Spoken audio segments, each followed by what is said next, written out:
And now I would like to pass voice to our great guest, Professor Angela Gandra from the Ministry of Family, of Women, Family and Human Rights of Brazil. Professor Gandra, as I stated before, is a special representative, yes, Yes.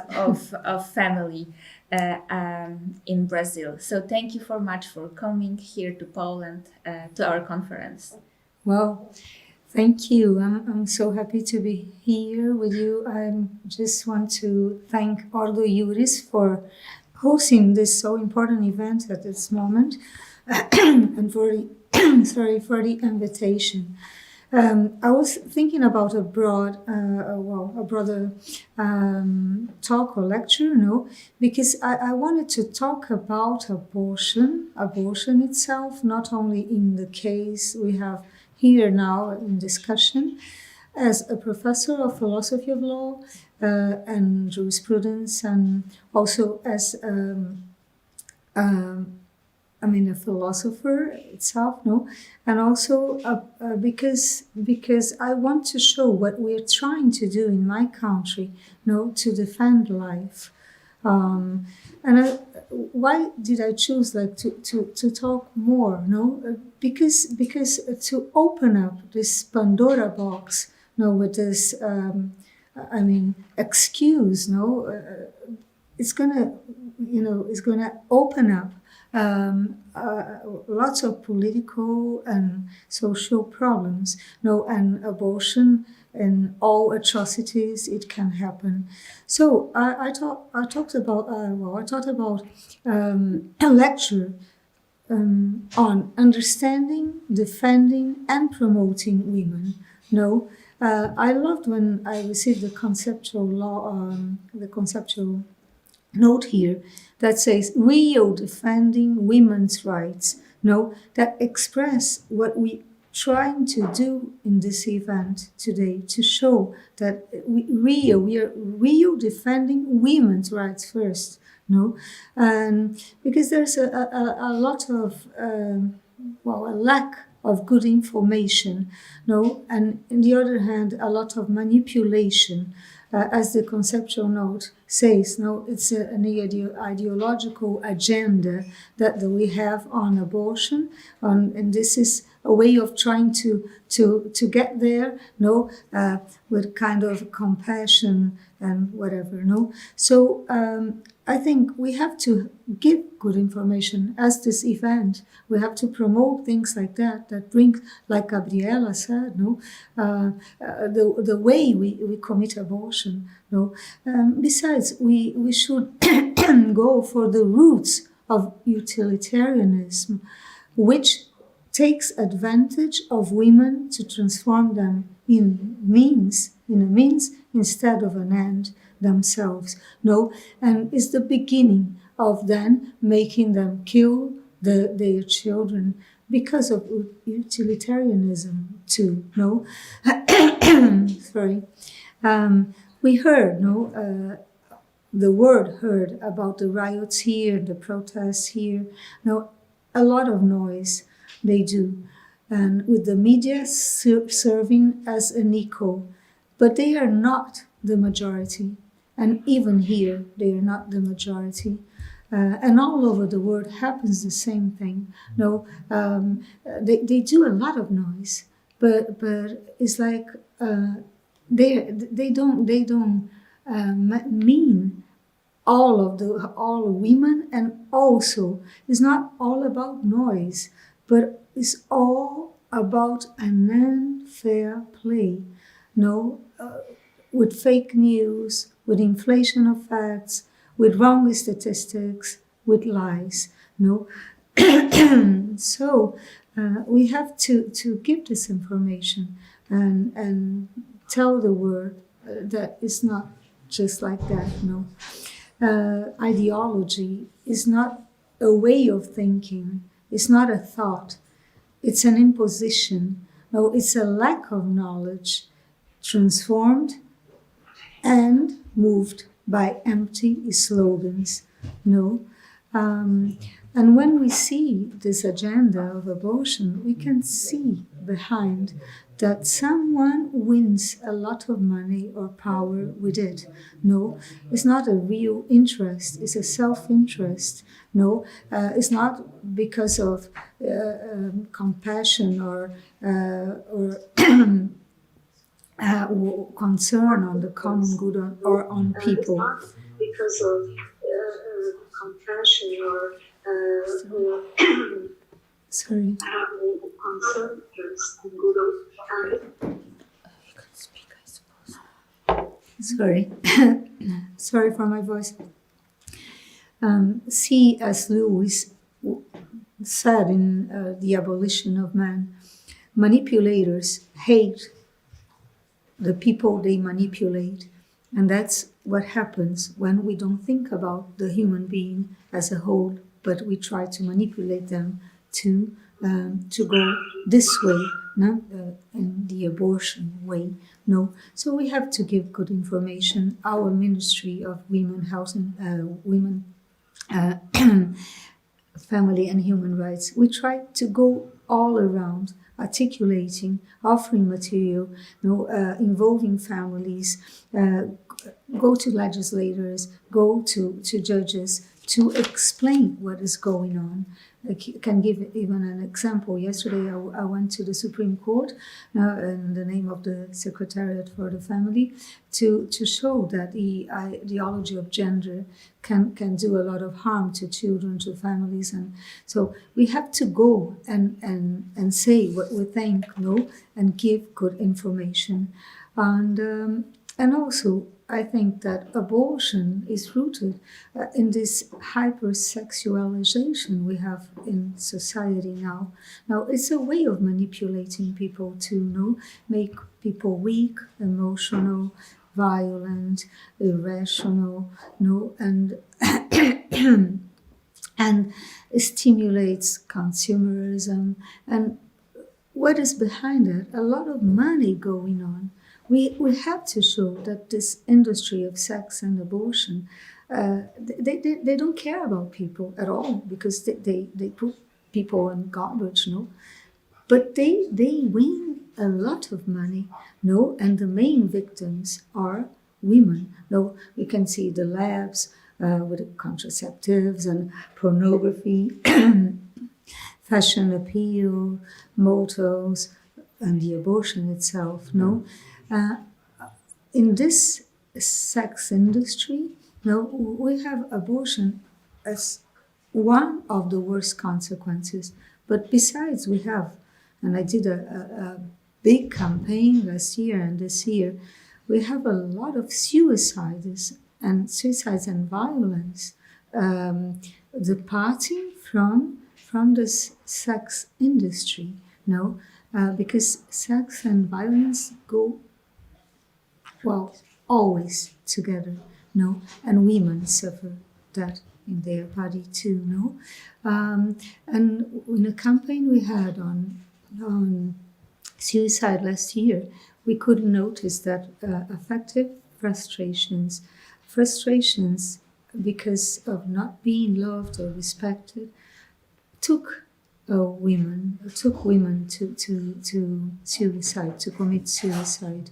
And I always think, as a member of the government too, that I can't only see things as political or social, but I always think as a secretary of the family, that behind all there's a heart that suffers and bleeds before and bleeds especially after the abortion. Yesterday I was coming from Brazil, and during the flight I saw a movie. I watched the movie Bombshell that is very sad about harassment, but it's incredible how a woman there cries when she starts to explain what happened to her. And we promote this today in this society. We provoke instincts, and then there are going to be more relationships without love, without respect, with violence, and women are those who suffer more. No, and sometimes I think that aggressive when women start to be aggressive, no, it's because it's a way of vengeance. They want to avenge. Is an avenger. Why? No, because the soul is not at peace. No, because she's hurted. No, we have to help before. We have to help during. No, the decision, not promote. No, to go on the same track. No, I mean, like the narco traffic, when wins a lot of money with wanting to legalize drugs and everything, so never caring about people. The same with this international law for abortion. And we have to see a human being behind that, no? In the sense, no, thinking about the baby, no? I remember the philosopher Bernard Williams that said, no, that what really matter there, no, is the nature of the fetus, no, the nature of the unborn child, no. We're not supposed to determine when they become a human being, no, but because the DNA is already there, no. But we just have to recognize that they are human beings, no. And he wrote, it is a debate which has no transcendental or religious topic. No, it's not a religious or transcendental topic, but is limited to the real definition of the life of a human being. No, its inviolability as a whole not being possible to be masqueraded by steps of development. No, and when we started talking about abortion in this case or in that case, the right to life is unconditional. And then if we talk about steps, no, like 12 weeks or 14 weeks or 16 weeks, no, then 9 months, and then euthanasia at 7 years. So 7-year-old boy suffered euthanasia recently, no. So we open up this gate, no. So it's very important to have in mind that the woman is a human being and can't be treated as a means for earning money or having fun, and the baby is a human being too, no, and has to be respected in his right to live, no. Bernard Williams says, when rationality is rejected by trying to justify and give a definition for what we want that to be, no, we change the terminology. We try to have a performative effect. Like in Brazil, we try to say it's not an abortion, it's an interruption of pregnancy. It's different. No, it's an abortion, and it's a homicide, and we have to say things clearly, no, and also say that the woman has not the right to choose for the child, no. It's not a part of her body, no. It's a human being depending on her, no. This is our nature. We are born dependent. We depend somehow during life, and we die depending, no. And the child has, no, this right already to live, to life, but she depends to exercise this right, no. The first human right. Life is the first human right. Without it, we can't exercise any right. And it's ridiculous to say, no, wow, I have all the rights. I only don't have the right to live, no, to be born, to life. No, this is so ridiculous, no, philosophically, completely mad, no? So we have to get to this like these topics in a profound way, in a deep way.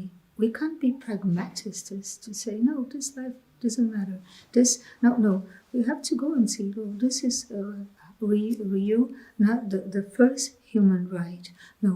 And when I think, no, as a philosopher too, no, when I think we have to explain to a mom, no, or to the society, why it is this is wrong. No, to kill a person is wrong. To kill your baby is wrong. I have to explain, and I have to hear that this is a right.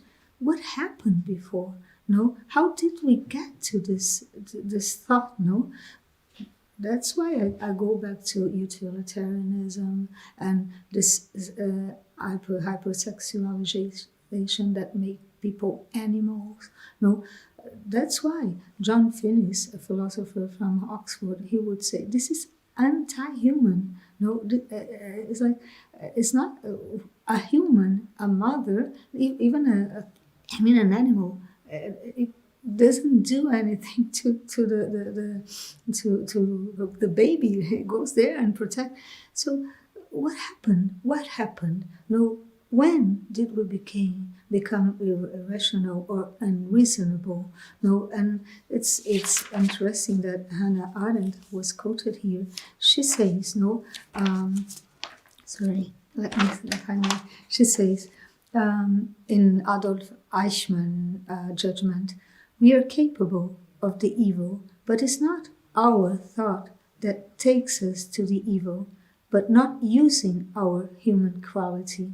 The problem comes up when we renounce of thinking and convert our thoughts in empty cliches before any pressure and do not allow us to give a personal answer and reasonable answer to the issues in front of us to solve problems instead of hiding from them.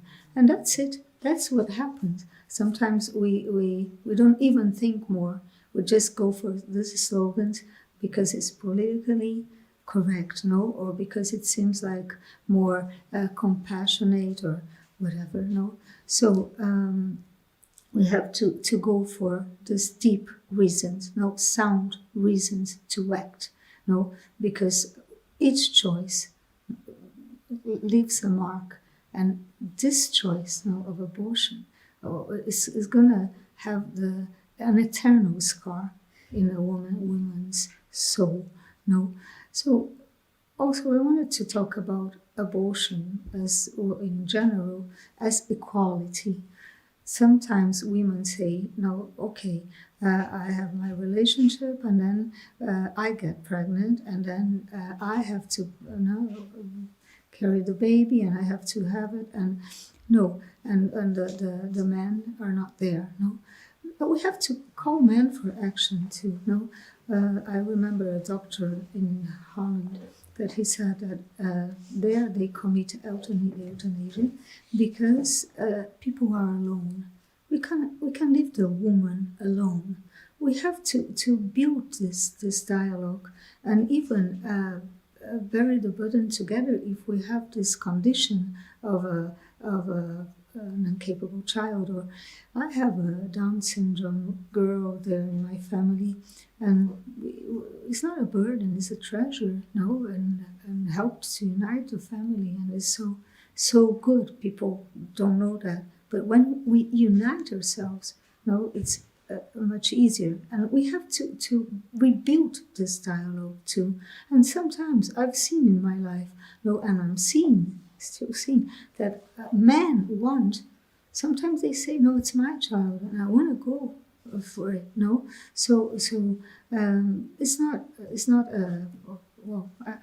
this excuse of equality is not also reasonable. No, the other thing is like. Sometimes we think about abortion, not in this case, but abortion in general, no, as a right in the sense, no, well, I the right to my body, to give my body, to have or not to have a child and whatever. No, so no, I think as a human being, our freedom is to think before, during, and after relationships. No, relationships, no, love relationships are not biological only. No, it's not a biological act.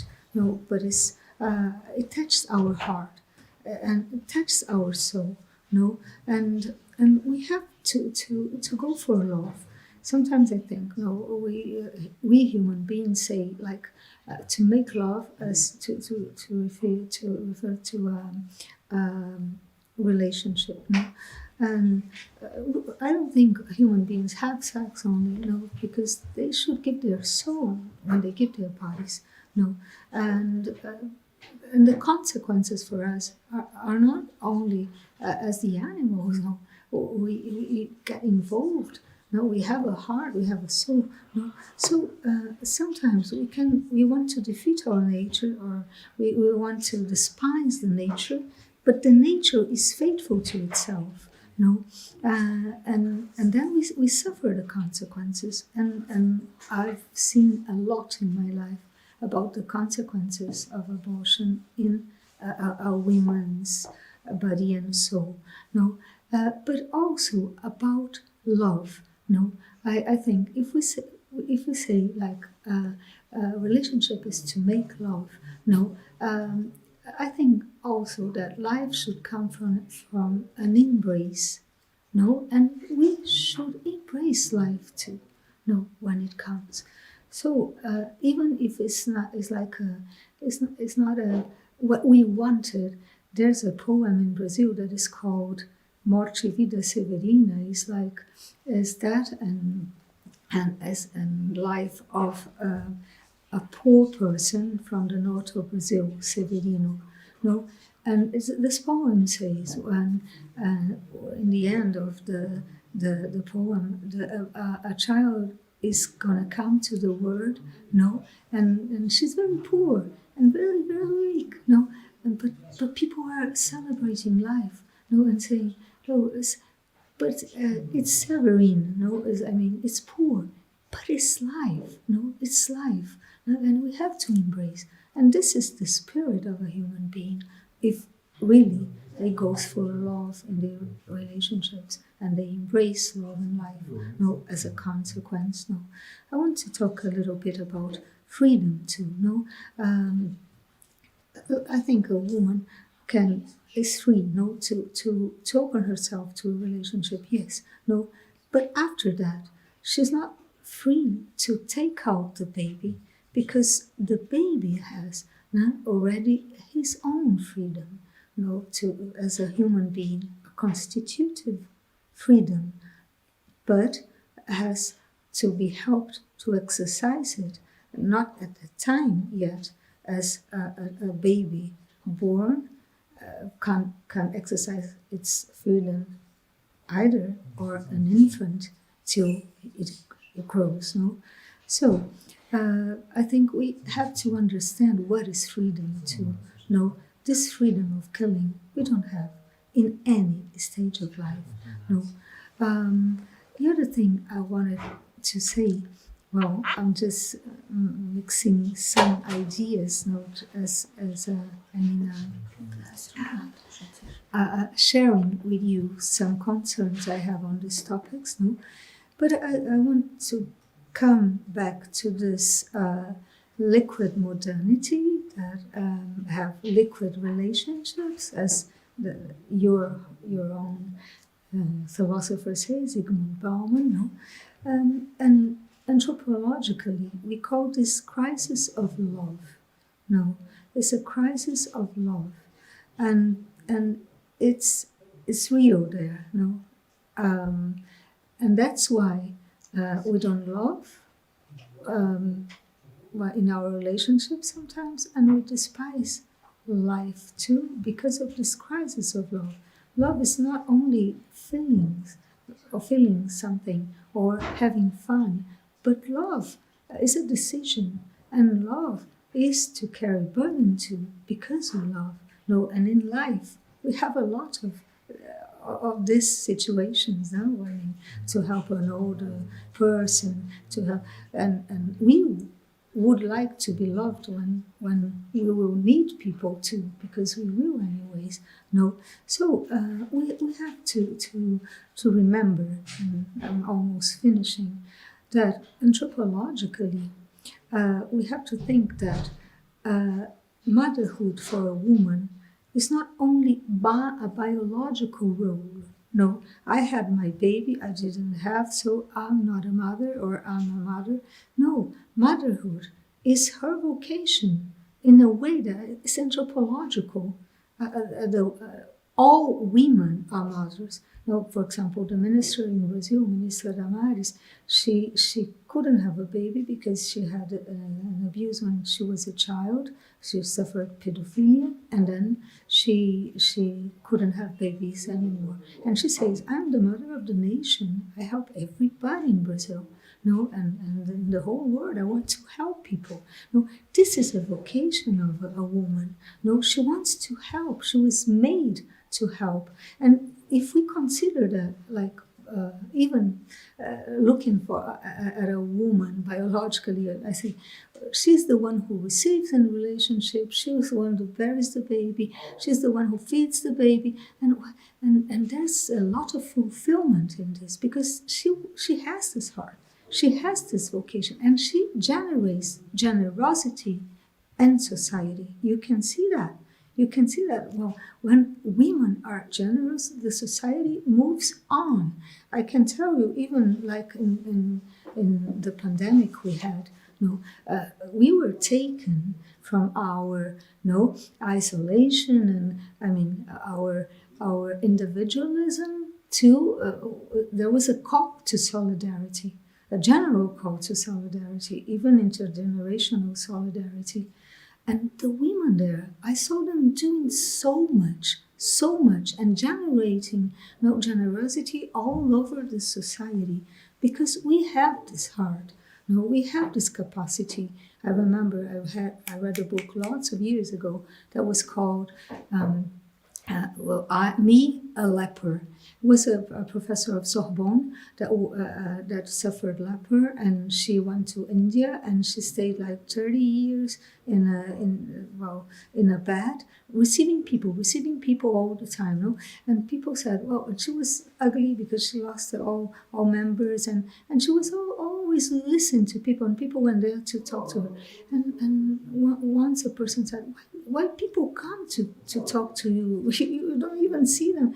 But I always receive each person as a mother, and I open up myself to them so that I can I don't see their eyes, but I listen to their hearts, and this is the way she spent her life there, and I mean, what do I mean by that? That all women are mothers. All women can change the society. To her heart. So that's what I want to leave here. Bring women's heart to the stage. Bring not only her mind and her heart, but her heart. And I want to show, and I'm trying to do that in my country, to show that women are much more than a body, and a child is much more than a body, because she has the right to have her future, and she has a role in this world too, and we have to let it go. The worst thing that can happen to a person is not live, not be born. If any one of us was asked, would you like to be aborted? Nobody. Because we love life. So let's call women's hearts to serve society in a way, and another thing is like to play our roles wholehearted. I mean, put our hearts in this mission that we have in society. So I think even if we receive a child, that is not well, has incapacities or disabilities, and we want to be able to love. We're gonna take the best of us, and we can in the challenges, no, and we can teach people to do the same, and we're gonna see that that child, as I saw in my family, is a lesson for us. It takes the best of us, no, and serve society with their love too, no, and well, helps us to love more. And to end, I'm gonna say things that we are doing to arrive before. No, I mean, what do I mean? So if we have this crisis of thinking about abortion in this case, it's because we have these steps before, like utilitarianism, no, to misunderstand the right to life, to misunderstand the sex, to misunderstand love, and then it comes, no, that seems so normal, no, to kill a baby that is unwished or whatever, no. And I think we have to go to arrive before. And I'm going to talk about 4 public policies we have there to call women to action. And when they are given themselves, they give totally, no. So first of all, we are trying to help women to do their role in society, professionally, and also be unreplaceable where she is, that is her home. So we are trying to build an agenda of balance between work and family, and also with responsibility to call men to action at home, to talk about equity, to see the laws and everything. So this helps because then women can see that they can be mom, they can do a lot for the society, and they can do. Women are multitask, normally, and they can do, and then they do that well. No. So, and also trying to bring entrepreneurship for more vulnerable women. No. Also, we are trying to bring women to politics because they really change the society. Today we have a Congress that has more women. The moment we have more women in Congress in Brazil, you can imagine the eye they have, the sensibility. They have so good proposals, and we have to put them helping, not defending women's rights, and not going against their own representatives. So, I mean, the third thing is like rebuild the dialogue between women and men, and teach love again, and teach good manners, respect, to fight violence, in a positive way. It's a good feminism. I mean, it's not even a feminism. It's like not opposition or violence. It's like, well, let's rebuild. This so important, exchange, the richness of each one to society. And the last thing is that defending life. In the case of a person that is not capable, or in our case was in the Zika virus, instead of approving abortion on the Zika virus, what the government did, gave a pension till the child, till the end of the life of this child. So we gave a pension to help this life to come up, but we didn't accept abortion. So I'm ending. So sorry. I want to bring women together to transform the society. To help each other, to help even to give the child, and we're helping that in Brazil to the Supreme Court, and to help this. I can educate this child. I can. So let's see who is going to receive, and we give to the state, and the state goes for a family and really goes. We're trying to do that, no?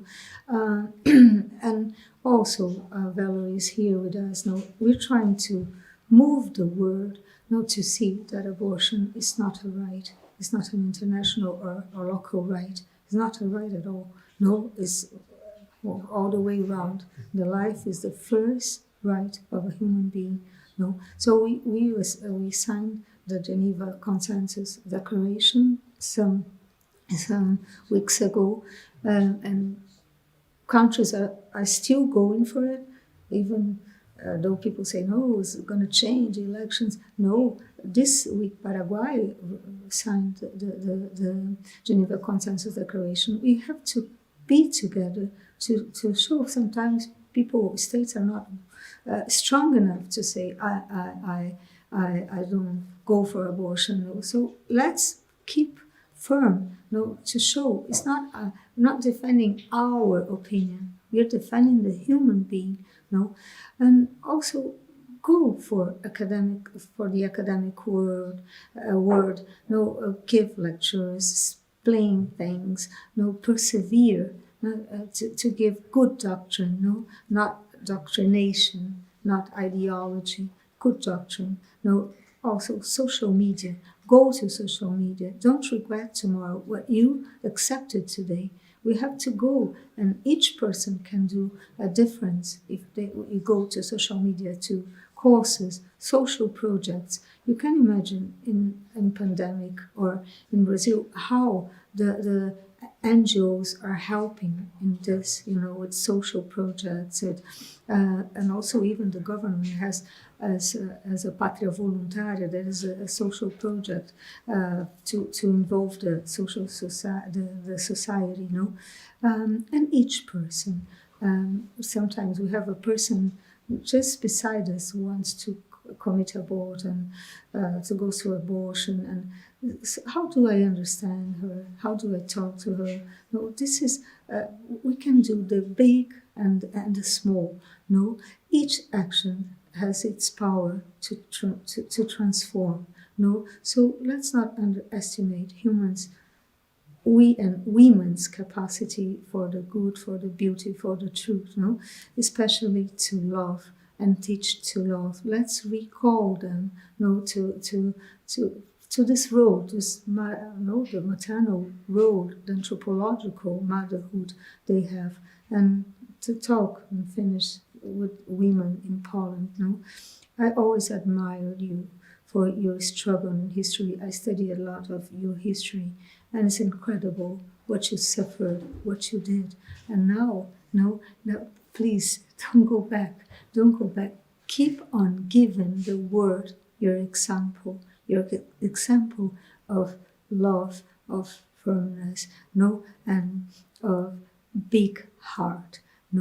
Please do that. And don't open this Pandora box. And protect you, your children, the next generation, with your example today. Thank you so much.